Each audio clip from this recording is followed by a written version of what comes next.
Welcome to my blog. Susan Grace Wisniewski of Insight Services Reiki Center. Today's blog is Tickling It's Not for Everyone. Please do subscribe to my channel to support free self-healing techniques on the internet. You can do so by clicking on the subscribe button right here. Tickling It's Not for Everyone. The accepted norm might be unacceptable. My father tickled me throughout my childhood, but I didn't realize until I was an adult that it had created lasting damage in my body and in my psyche.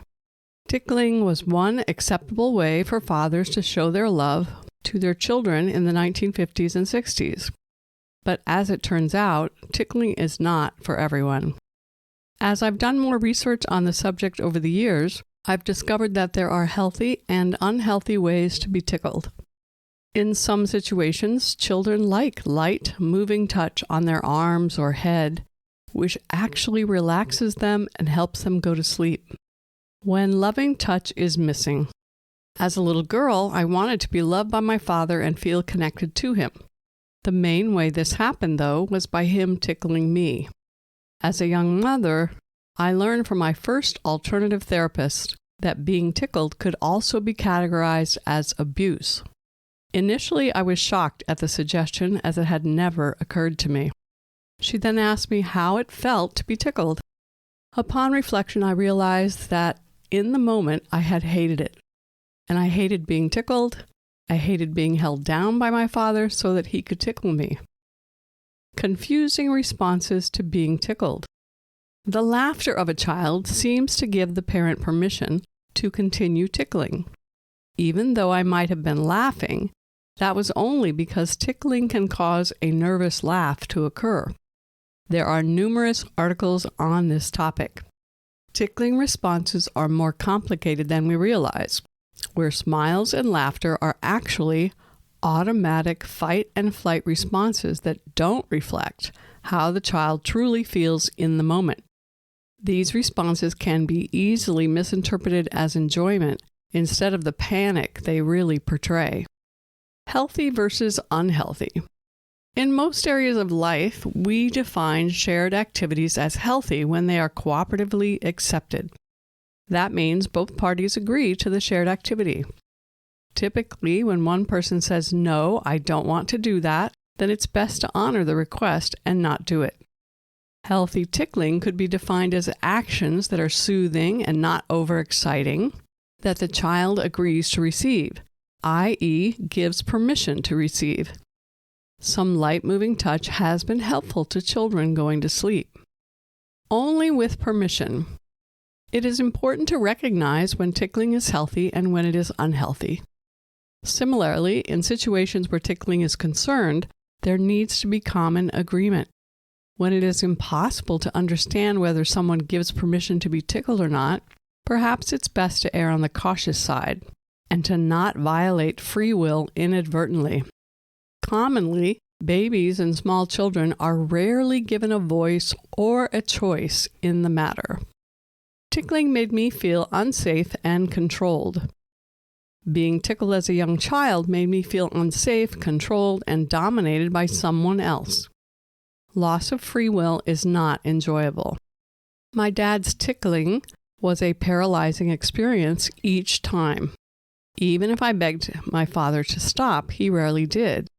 Do I wish that I had never been tickled by my father? Yes, emphatically so. The hidden damage from tickling. I would have loved to have had a body that never felt unsafe, never had to brace or tense up at the thought of being touched. It would have been amazing to have a body that was calm, relaxed, and safe at all times.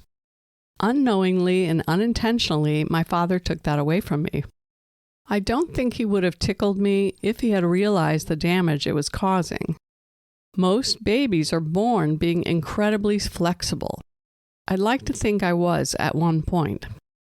However, being tickled repeatedly until 10 years of age created long-lasting trauma and tension in my body. Massage therapy to the rescue. In the late 1990s, I offered self-healing mentoring for others in an office in town. Luckily for me, the person who rented the office next to me was a massage therapist. She and I began trading sessions almost on a weekly basis. She mentioned after trading for a year that my body had been the tensest body she had ever worked on. Hot towels and breathing out tension. What the massage therapist found was that any touch to my back or my feet set off ticklish spasms. As those had been the main areas that my father tickled me, this was not surprising. The massage therapist came up with a brilliant solution to transform my ticklish body. She steamed towels in a crock pot with herbs and then placed these hot towels onto my ticklish areas. She would then massage my body through the steaming hot towels. While she was doing this, I would breathe in light and breathe out fear, anxiety, panic, terror, anger, hatred, etc. Amazingly, over time, we were able to completely heal the ticklish layer in my body. It was astounding to me, almost miraculous, that my body could feel calm and safe being touched again. Tickling leaves long-lasting effects. The long-lasting effects caused by tickling are multi-layered and must be transformed gradually over time. As I have shared, I had success releasing initial layers of the physical effects from tickling by receiving massage therapy combined with the steaming hot towels. During these sessions, I simultaneously focused on releasing the mental-emotional trauma using the breathe-in light technique. By addressing all three layers at the same time, physical, mental, and emotional, I was able to create incredible relief and deep healing. While this focused work on healing these long-lasting effects took months to complete, the positive result was to finally have a body that could experience relaxation. It's important to know, however, that once the initial layers of trauma have been transformed and released, there are usually more layers to work on over time. You will know when the next layer is ready to be transformed. What I am currently addressing now is the tendency for my body to stay in a fight or flight tense mode. This is again a combination of the mental-emotional layers impacting the physical layers. I am the eternal optimist. I believe everything can be healed over time. I am willing to address each layer as it arises until there are no more layers left. Illustrative journaling aids the process. I used illustrative journaling to help me process this current layer. I thought of how I had felt while being tickled and how I felt about tickling in general, and let the stream of consciousness words spill onto the paper. Meditative visualization aids the transformation. Next, I created a meditative visualization to call in both divine light and divine helpers to aid in transforming these layers. Each time I repeat this visualization, I release and transform even more of this old trauma. Forgive them, for they know not what they do. This quote from the Bible makes it easier for me to forgive my father. Exploring this type of physical, mental, and emotional damage may shine a light on how traumatic tickling can be.